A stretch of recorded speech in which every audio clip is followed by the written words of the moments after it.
organic, unpredictable, unknown, lovely, beautiful, a sense of fulfillment.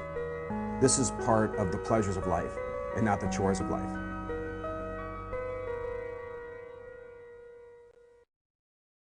Tonight on Daily Iowan TV, details revealed. We have updates on the murder case of the Iowa State student. And Ebola update. Find out how much you could be at risk. April showers. As March ends this week, rain is in the forecast. Hawkeye baseball is back in action, and one player has awards to add to his resume. Find out who and what later on in sports.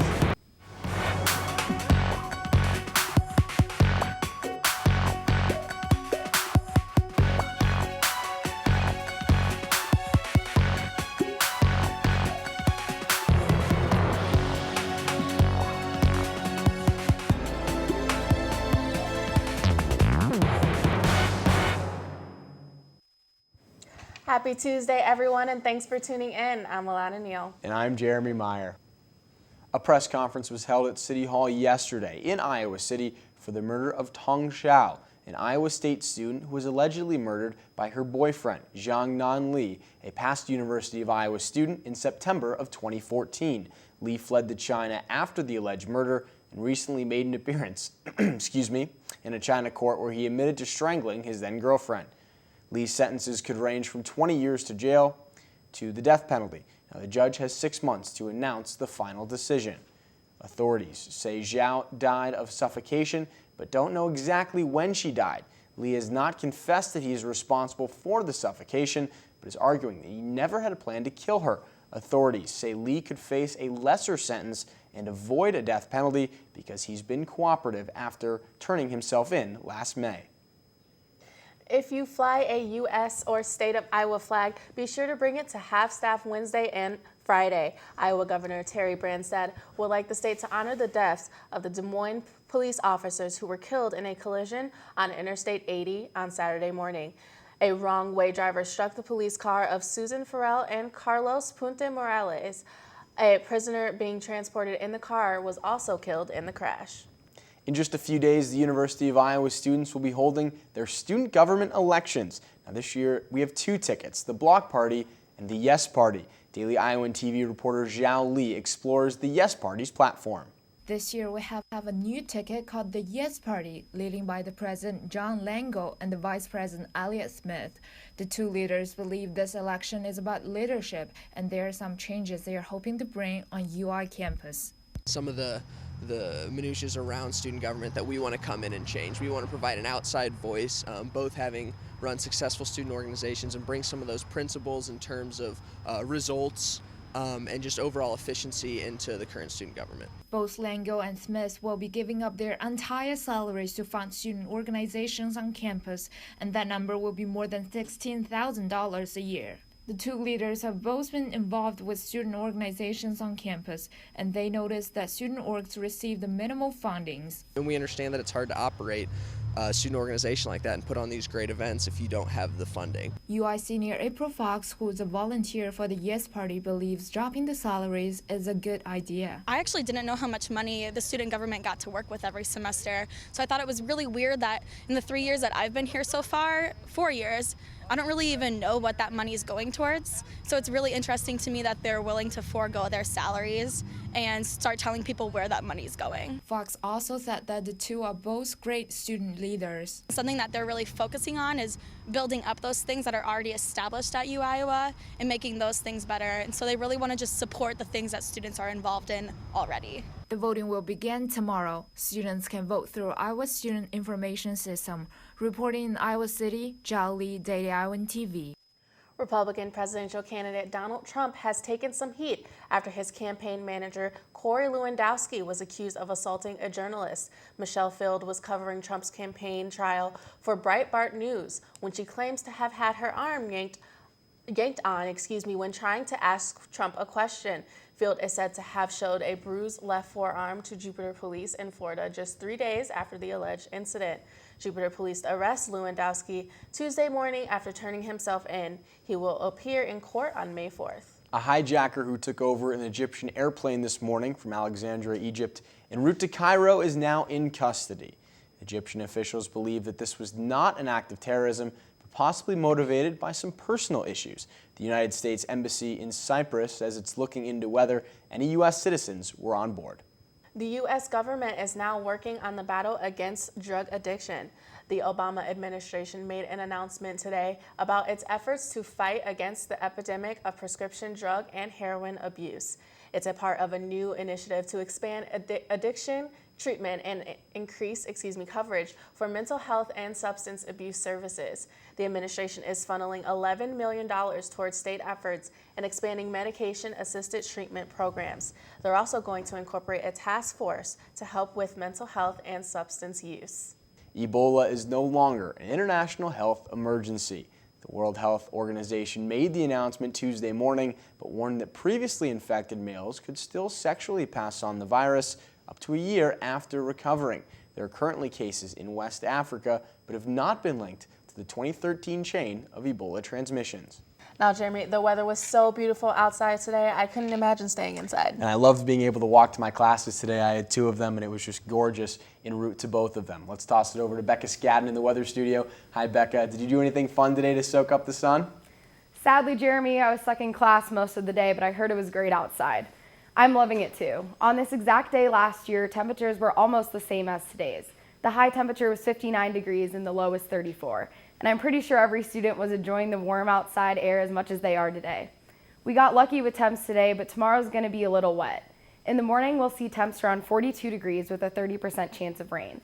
As the day progresses, the temps will improve to the high 50s, but thunderstorms will move into the area. The thunderstorms will continue into tomorrow night with temperatures around 60 degrees. Looking into the rest of our week, Thursday we see temperatures in the 40s for most of the day with a 40% chance of continued thunderstorms. Friday is a similar story with temps staying about the same and a 40% chance of rain and wind. However, heading into this weekend, the skies clear up. Saturday we see a high of 55 with wind and sunny skies. Sunday the temps warm up slightly and we see sunny skies again. As we move into the beginning of next week, the high moves to 59 degrees with a partly cloudy sky. That's your weather, Iowa City. Back to you guys at the desk. A University of Iowa student is spreading the word about helping children across the world. Daily Iowan TV's Lauren O'Mackle took a closer look at what this nonprofit organization is all about. Mary's Meals is a nonprofit organization that provides food for children in their place of education. The money that is raised goes to impoverished areas such as Africa, India, South America, and Central America, where they build kitchens in already established schools. Then, volunteers within the community will make the food for the children in order to encourage them to come to school where they are ensured a hot meal. So far, Mary's Meals is feeding 1,101,206 children every day, but it doesn't end there. Elena Stills, a sophomore here at the University of Iowa, is doing her part by getting fellow students to help raise money for the cause. The big thing that we have coming is a t-shirt fundraiser in the next couple weeks that the shirt sold, the money goes directly to Mary's Meals and it directly feeds kids. By purchasing this shirt for just $20, you are directly supporting a child being fed every day in their place of education. And for an additional $10 donation, you can feed them for an entire year. With Mary's Meals, their slogan is that it's a simple solution to world hunger, and that's my favorite part, is that when you learn about it, it really is so simple and so easy to help. I think the thing that resonated with me the most is how cheap it is for us to be able to feed a kid for an entire year. When you hear $30 for an entire year, I would think that would cover a month, if even. To learn more about donations and how to get involved, please visit www.marysmealsusa.org and like Mary's Meals U Iowa's Facebook page to learn more about purchasing a t-shirt for Mary's Meals U Iowa's spring fundraiser. Lauren O'Mackle, Daily Iowan TV. Scientists in Iowa City are getting a look into the past. Construction crews found fossils of ancient coral reefs and animals that lived there while fixing up the Siemens Center Annex at the UI. These fossils can tell us what life was like in Iowa 385 million years ago. The samples of the fossils will be moved to the university's paleontology depository for further research. A Wisconsin-based secular group is asking the University of Iowa to reconsider the recent decision to put part-time full-time prayer spaces on campus. Earlier this year, UI officials agreed to convert 2 rooms in the Iowa Memorial Union into prayer rooms and meditation spaces for the school's Muslim facility, staff, and students. This is because of the long-standing request from the UI's Muslim Student Association. In a letter to Bruce Harold, the secular group says, quote, "The university may not establish worship and prayer spaces targeted to certain religious persons and practices," end quote. Now, Alana, it was a big day for Iowa basketball. Even though the season's over, it's a nice honor for Jared Utoff, named a unanimous All-American. That's right. The Hawkeyes are in full effect. Let's toss it over to Katie and Colin in the sports studio. Thanks for joining us in this Tuesday in the sports studio. I'm Katie Sextro. And I'm Colin Murphy. As Becca said during the weather, there is quite a bit of rain in the forecast for tomorrow. So Iowa baseball has moved their midweek contest up just one day early. The Hawkeyes will play Northern Illinois this Tuesday night. Since returning home from spring break, Iowa is 3-1 and hoping to stay on the winning path. And there is one Hawkeye that is playing with a little extra motivation. University of Iowa freshman Robert Newsham was just recently named the Big Ten Conference's Freshman Player of the Week. The Sioux City, Iowa native has had a huge last couple of games, hitting .500 in the last 3 games with a .667 slugging percentage and a .462 on-base percentage. The Hawkeye outfielder went 2 for 3 with a triple, 2 RBIs, and a run scored in the Hawkeyes' 4-1 victory over the Terrapins of Maryland in the first Big Ten series of his career with 3 hits in a game to clinch the series win. He went 3 for 3 in the third contest for his third 3-hit game of the season. The Hawkeyes' Zach Daniels was the previous Hawkeye to receive recognition as he was named the Big Ten Freshman Player of the Week 2 weeks earlier. Now another Hawkeye getting some national attention, but this time in basketball. Senior Jared Utoff. Utoff was just recently named to the 3rd team of the National Association of Basketball Coaches All-America program. The 3rd team recognition dubs Utoff an All-American. Utoff becomes the first Hawkeye to end the year as an All-American since Ronnie Lester earned a 3rd team distinction in 1979. Utoff, a native of Cedar Rapids, Iowa, ranked 2nd in the Big Ten in scoring with an 18.9 average, 1st in block shots with a 2.6 per game, and tied for 13th in rebounding. The forward ranks 19th in Iowa career scoring, having scored 1,298 points, and 4th in block shots. Utoff scored in double figures in all but 1 game this season, including netting 20 points for more than a team 16 times. Utoff, along with 4 other Hawkeye basketball players, graduate come May. Now, Iowa swimming is off to the NCAA championships down in Atlanta, Georgia. Senior Roman Trusov received his 2nd honorable mentioned All-America honor Saturday on the final day of the 2016 NCAA Men's Swimming and Diving Championships at the Macaulay Aquatic Center. It was a 200-yard breaststroke that Trusov received All-America distinction by finishing with a time of 1:55.36 for the 15th fastest time in the 41 swimmer field. Trusov earned his first honorable mention All-America accolade in the 100 breaststroke Friday. He's the first Iowa since 2013 to earn multiple All-America distinctions. And the Hawkeyes finished 40th in the team standings with 6 points on Saturday. Reporter Zach Mackey is currently at Duane Banks Field and will have highlights and reaction from the Hawkeyes midweek contest tomorrow.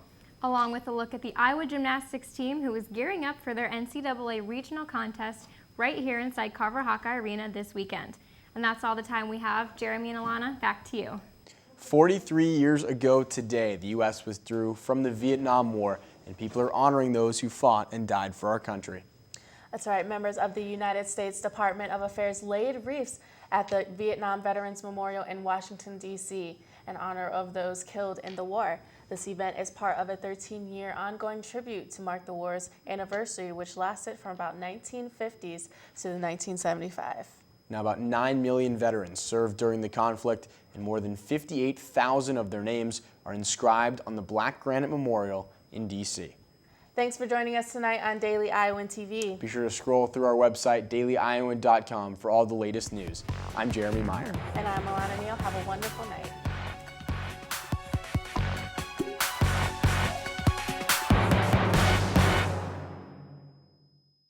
Are you worried about how you're going to find out about the latest news in Iowa City and the University of Iowa? Well, look no further. You can download the Daily Iowan mobile app on your iPhone for the area's best news coverage. And you can also read and watch us on your iPad. The Daily Iowan is now on TV, online, and in your pocket. If it happens, it's news to us.